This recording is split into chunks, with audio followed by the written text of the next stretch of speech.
So one of the things that I did after after Bernie dropped out was I went back and I watched Trump kind of running through the Republican primary, because it was funny to watch him do this, and a lot of people were saying we needed someone with Bernie's policies but Trump's balls, right? Someone who was willing to call out the Democratic Party and their corruption directly, which, whatever, maybe. I'm skeptical about reformism and electoral politics regardless, but, Bernie was way too weak, and he was way too against criticizing the Democratic Party, and, I worked for the campaign. Anytime, I've told this story before, anytime I made a criticism of Joe Biden or Hillary or whoever else, these members of the Democratic Party, I would get a text from my higher-ups at the Bernie campaign. They would say, hey, delete this tweet, we're not running an aggressive campaign. So going back and watching how Trump ran through the Republican primary was interesting to me. One, how populist he was, right? How much he was actually stressing, I'm going to bring your jobs back to America, I'm going to increase jobs, and I'm going to end the wars. He was really saying these things over and over again that got a lot of middle America to vote for him, a lot of two-time Obama voters who then flipped to Trump. And then it shows you how much he lied about all of this, right? How he actually launched missiles at Syria and increased the military budget and increased U.S. presence in all of these areas. And it shows, how populist demagogues like Trump are absolutely not the answer. They're absolutely not socialism. And more, pseudo-fash, like racist populist demagogues like Trump are going to pop up, the less class struggle we have and the less of a real movement for socialism we have, the more demagogues like this are going to come around. But, it is still interesting to reflect on when he was running through the Republican National Convention, because a lot of people forget about this, right? A lot of people just look back on Trump as basically this human embodiment of greed and racism. But he came to power by promising working people he was going to do something for them. And he lied, of course, but, that's worth recognizing, especially as socialists. And, especially for my fellow Midwesterners who are living in a place where people's jobs have been outsourced for years, and Southerners, an opioid crisis has kind of replaced all the jobs that have been outsourced. And then, you had a lot of people who voted for Obama twice who then flipped to Trump because he promised to bring their jobs back and end the wars. It's good to look back on, I think. So let's watch him making fun of Jeb Bush.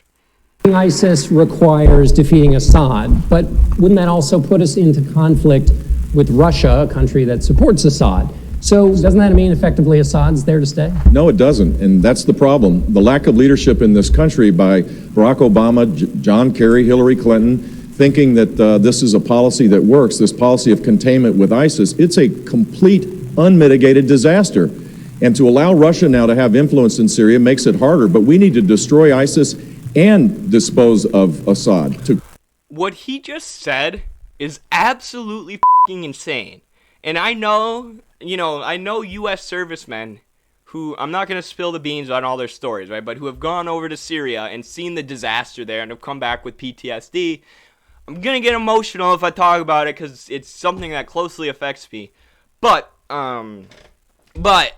what he's saying there is so f***ing insane. The idea that Obama and Biden didn't put enough pressure on Syria, that they were being too friendly towards Assad, when we now know leaked documents since this time have proved that there were billions of dollars being funneled into Syria to start this war, to make sure that this war could start, backing the furthest right-wing elements in Syria like Jaish al-Islam during the so-called Arab Spring, trying to create a civil war, trying to create the conditions for a NATO intervention. Hold on. Here it is. Yep. So U.S. ambassador confirms billions spent on regime change in Syria, debunking this myth that Jeb Bush is saying right here that Obama did nothing. Billions of dollars went to Syria, not just for the war effort, right? Not just for the NATO-led intervention or all the missiles that we launched at them, but using propaganda, not only here at home, but in Syria, not using propaganda, creating and then using propaganda to create the conditions for a civil war so that the U.S. could then intervene. Billions of dollars wasted, millions of people killed, tons of U.S. soldiers who have lost their lives and come back with PTSD, and for some reason, even though we can spend billions of dollars creating the war that gave these people PTSD, we can't spend a dime to give our veterans the health care that they need when they come back from these disastrous interventions. So for Jeb Bush to say that Obama didn't do enough in Syria, what should he have done, Jeb? Should he have spent $60 billion instead of $12 billion and sent a few more of the people in to get PTSD? You f***ing asshole. While you sit here on your brother's money with your brother, all this political capital that your brother gained by killing millions of people in Iraq, and you try and argue for more intervention in Syria to line your pockets, you sick create a stable Syria so that the 4 million refugees aren't a breeding ground. A stable Syria? Why'd you spend $12 billion on regime change and launch a bunch of missiles at them if you wanted a stable Syria?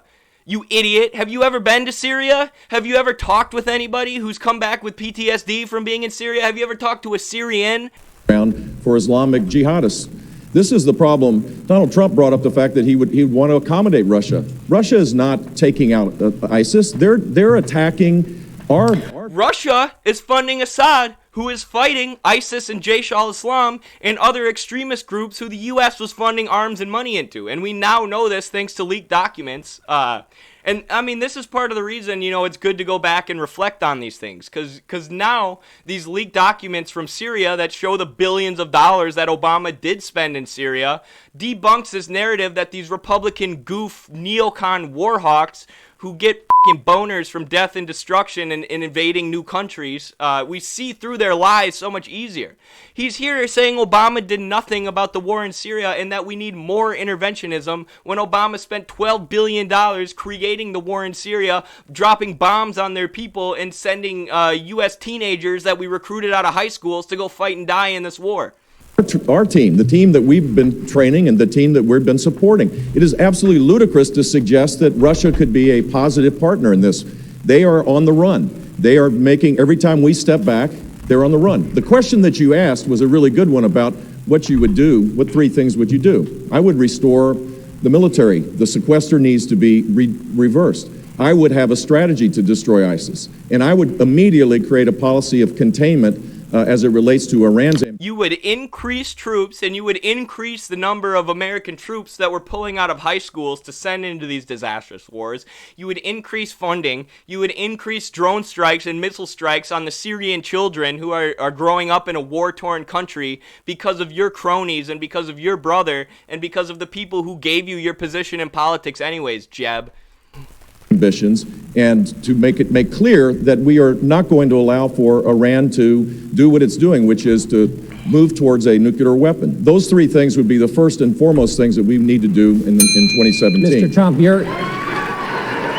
And look at that. These places are filled with Republican donors, with neocons and war hawks and the kind of people who fund Jeb Bush's campaign. Who in the country would cheer like that? Who do you know who would cheer like that for a president saying we need to be tougher on Assad, and we need to send more troops and do more interventionism in Syria? Who do you know who would go, woo, yeah, that's what I really care about, except for people who make money selling weapons, except for the people who funded Jeb Bush's campaign, hoping he would become president so he could be a neocon war hawk and start a bunch of new wars that enrich America's military-industrial complex. Those are the only kind of people who fill these Republican debates and cheer for a clown arguing for more war, more death and destruction like Jeb Bush. Woo! Yeah! More in Syria! More than $12 billion. Fuck you people. Look at these fat people who run our country. These disgusting white neocon war hawks who just cheered for Jeb Bush because he said wants to send more high school students to kill children in Syria. You people cheer for death because you know it makes you money.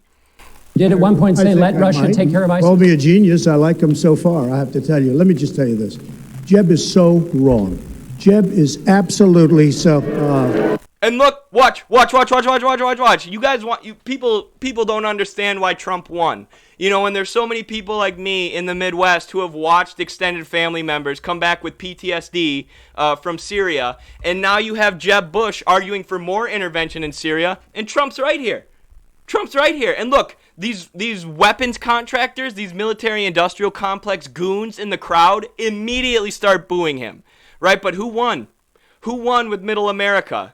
Right, in this debate filled with weapons contractors and donors to the Republican Party, right? They boo Jeb Bush for saying no war with Syria. They boo Trump for saying no war with Syria and cheer Jeb Bush for saying more interventionism. But this is the kind of reason, this shit is why Trump won, right? It is, and I'm not saying his racism didn't play a factor. We definitely can't erase that. But him saying that he was going to end the wars is part of the reason people voted for him, because people have watched high school students and young people in their lives go and fight and die in these endless wars for what? For no goal. We've seen Libya, Syria, Iraq, and Afghanistan now. The U.S. is doing nothing over here except killing people and plundering these countries. And the American public is onto it, and Trump tapped into that, and that's part of the reason his dumbass won. Because, at least he was a dumbass, but at least he was saying he was gonna do something. Jeb Bush just argued to increase funding and presence in Syria. Nobody wants that. No real person who doesn't own a weapons company like Boeing or Raytheon wants more interventionism in Syria. Jeb is absolutely so. That's just so you understand. You know what that is? That's Jeb's special interest and lobbyists talking. Look, let me just... And he called it out by name. So this is what I mean by this is what Bernie should have done on the debate stage.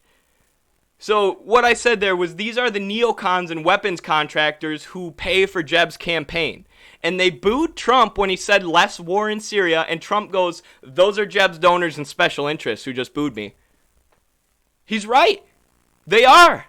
Those are the neocons and special interests who want Jeb Bush in power so he would have been like George Bush and killed a bunch of people in the Middle East and lined the pockets of weapons contractors.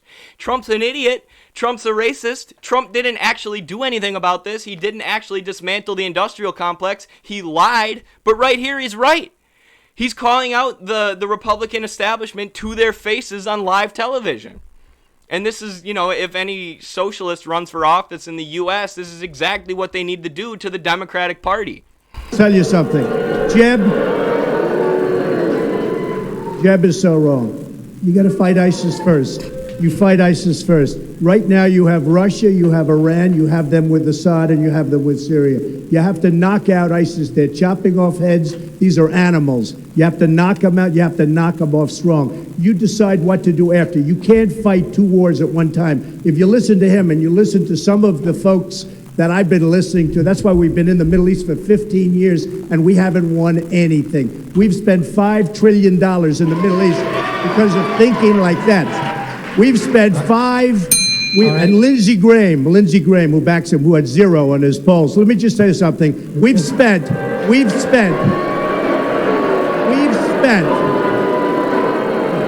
I only tell the truth, lobbyists. We've spent $5 trillion all over the middle. We have to rebuild our country. We have to. Yep, and look, now he's going to talk, he switches to the populist rhetoric. We're going to stop spending on all these wars and we're going to rebuild the country. To rebuild our infrastructure. Listen to that, you're going to be there for another 15 years. All right, Governor Bush, please. These guys are going to increase the wars. I'm going to end them. And yeah, he lied. What are people saying in the chat? He was just a populist. He didn't have any actual interest, right? He didn't have any interest in changing things once he was in power. And this is why class struggle is important. This is why actually having the working class take power of the government and actually having a successful socialist movement is important.